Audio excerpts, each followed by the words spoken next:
Hello friends, वैनी class में आप सभी का स्वागत है। मैं प्रणव आप सभी को मेडिवल हिस्ट्री पढ़ा रहा हूँ, जिसमें हमने मुगल एम्पायर में बाबर तक पढ़ लिया था। अगर आपने वो वीडियो नहीं देखा तो डिस्क्रिप्शन में लिंक है, आप जाके देख सकते हैं। तो हम लोग आज से हुमायूं शुरू कर रहे हैं। तो हुमायूं के चार भाई थे। जिसमें से एक था हुमायूं, एक था कामरान, अस्करी और हिंदाल, जिसमें हुमायूं सबसे बड़ा भाई था। और बाबर जब 1530 में मरा तो मुग़ल में एक सिस्टम चलता था कि अगर कोई भी इंसान मर रहा है तो उसका पूरा टेरिटरी उसके जितने भी बेटे हैं सारे में बट जाएगा। तो हुमायूं को दिल्ली का एरिया मिला था और सबको मिला, तो वो हम लोग आगे पढ़ेंगे। और उसका एक हुमायूं की एक सिस्टर थी जिसका नाम था गुलबदन बेगम, और हुमायूं की वाइफ का नाम हामिदा बानू बेगम था। ये बेगम यहाँ पे इनका टाइटल है। जैसे हिंदू में हम लोगों को देवी लगता है, वैसे यहाँ बेगम टाइटल लगता है मुस्लिम में। अब हम लोग पढ़ेंगे बाबर का एम्पायर डिवाइडेड उसके 4 सन्स में कैसे बटा, किस किस को कितना जगह मिला। तो सबसे पहले हुमायूं सबसे बड़ा बेटा था, इसके कारण इसको सबसे ज़्यादा टेरिटरी मिला। तो इसका टेरिटरी इंडस रिवर से ईस्ट में बाबर का जो भी एम्पायर था वो इसी को मिल गया, जो कि दिल्ली आगरा का रीजन था। और कुछ पार्ट्स थे गंजेटिक वैली के। जैसे कि बाबर तो देख नहीं रहा था कि ये दिल्ली है तो यहीं पे रुक जाना है, वह उधर भी यूपी साइड भी जा रहा था, जिसके कारण गंजेटिक वैली के भी कुछ भाग इसको मिल गए थे। और दूसरा कामरान को काबुल और कंधार के मिल गया था। और उसके बाद अस्करी को संबल मिला था, जो कि प्रेजेंट डे उत्तर प्रदेश में है। अस्करी और हिंदाल को सबसे कम लैंड मिला था क्योंकि ये दोनों सबसे छोटे बेटे थे। और हिंदाल को अलवर मिला था, जो कि करेंटली राजस्थान में स्थित है। तो ये तो इनका टेरिटरी बट गया। अब दिल्ली तो मिल चुका है हुमायूं को। अब दिल्ली पे इसको क्या क्या चैलेंजेस फेस करने पड़े उसके बारे में हम लोग पढ़ते हैं।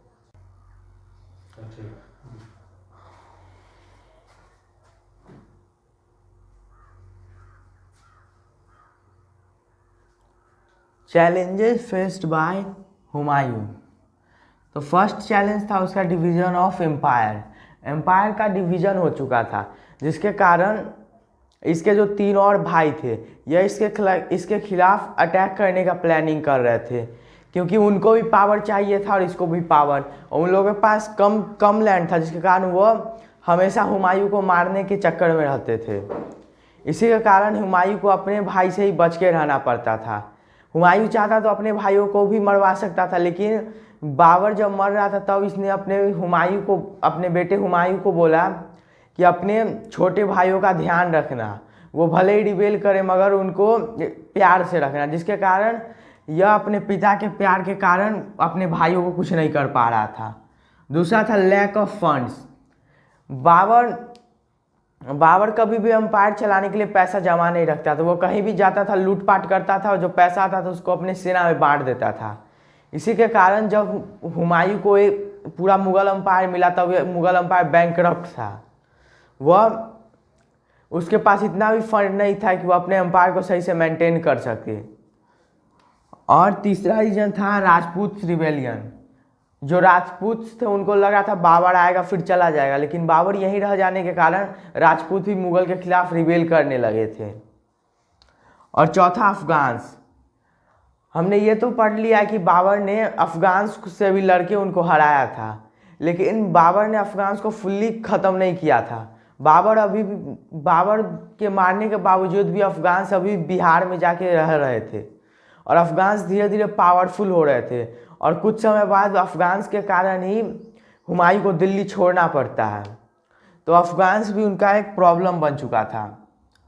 तो ये तो रहा उनका चैलेंज। अब हम लोग देखते हैं कि हुमायूं किस तरह इस चैलेंज को फेस करता है। अब हम लोग हुमायूं का कालिंजर कैंपेन देखेंगे। इसका यह होने का रीज़न था कि हुमायूं यहाँ दिल्ली में बैठा हुआ है, और ये मेवाड़ है और ये गुजरात। तो मेवाड़ में अभी रानी कर्णावती है। ये कर्णावती इसको हुमायूं को राखी भेज देती है। तो हुमायूं तो इंडियन नहीं था जो उसको पता था राखी का मतलब क्या होता है। वो तो अपने पिता के साथ आ गया था इंडिया में। जब उसको राखी मिला तो वो उसने अपने नोबल से पूछा कि ये क्या चीज़ है। तो नोबल्स ने बताया कि ये राखी अपनी बहन अपने भाई को भेजती है, और जो भी बहन उसको राखी भेजती है उसको हमेशा उसकी रक्षा करना पड़ता है। तो राखी के साथ कर्णावती ने उसको एक लेटर भी दिया था कि गुजरात का बहादुर शाह वह उसके अंपायर पर हमला करना चाहता है। तो हुमायूं को उसने राखी भेजा, तो हुमायूं की वो बहन हुई। और नोबल्स ने बताया कि अगर उसने राखी भेज के मदद मांगी, अगर हुमायूं ना करे तो इससे हुमायूं की काफ़ी बेइज्जती होगी इंडिया में, जिसके कारण हुमायूं इसकी मदद करने के लिए आ रहा था। लेकिन रास्ते में इसको यहीं इधर से ये घूम के आ रहा था, लेकिन रास्ते में उसको रुद्र प्रताप मिल गया। रुद्र प्रताप ने हुमायूं से पूछा कि कहाँ जा रहे हैं, तो हुमायूं ने बताया कि बहादुर शाह से लड़ने जा रहे हैं। तो रुद्र प्रताप ने बताया वो मेरा दोस्त है, उसे नहीं लड़ने देंगे। तो इसी के कारण दोनों में लड़ाई हो जाता है। और यह जहाँ का रूलर था वो कालिंजर था, और इस लड़ाई में ये तो हार जाता है। लेकिन जब तक वह मेवाड़ पहुँचता है हुमायूं कर्णावती को बचाने के लिए, उससे पहले वह जौहर कर चुकी थी। जौहर का मतलब पहले की जो रानियां होती थी, किसी राज्य पर अगर राजपूत राज्य पर हमला हो रहा, अगर उस राज्य के सारे मर्द मर जाते हैं तो वहाँ की जो औरत होती है वो आग में खुद को जला लेती है, उसको जौहर कहा जाता है। तब तक रानी कर्णावती जौहर कर चुकी थी। इस बात का हुमायूं को काफ़ी बुरा लगता है, जिसके कारण वह बहादुर शाह से लड़ने लगता है। और बहादुर शाह से लड़ते लड़ते इसी के बीच लड़ाई हो रहा था, बहादुर शाह कुछ रीजन से मर जाता है। तो ये तो रहा इसका कॉलेंजर कैंपेन था। लेकिन रूलर बनने के बाद यह इसका पहला कैंपेन था। इससे पहले वह इंडिया में कभी नहीं लड़ा था। लेकिन जब बैटल ऑफ पानीपत हो रहा था बाबर के साथ इब्राहिम लोधी का, वह इस समय भी था, लेकिन उसने कुछ किया नहीं, बस बैठ के देख रहा था कि मेरे पिता लड़ रहे हैं, उसको मार रहे हैं। लेकिन दिल्ली का गद्दी मिलने के बाद यह इसका पहला कैंपेन था, या फिर लड़ाई किया था पहला। तो अब लोग इसके आगे कैंपेन देखते हैं। कालिंजर कैंपेन के बाद हुमायूं ने दोहरिया कैंपेन किया। इसको दौरा कैंपेन भी कहा जाता है, जो कि अफगान्स के खिलाफ था। ये 1532 में हुआ था। इसमें शेरशाह सूरी एक अफगान रूलर था, वो इसमें उसने पार्टिसिपेट उतने अच्छे से नहीं किया था, बस हल्का हल्का किया था।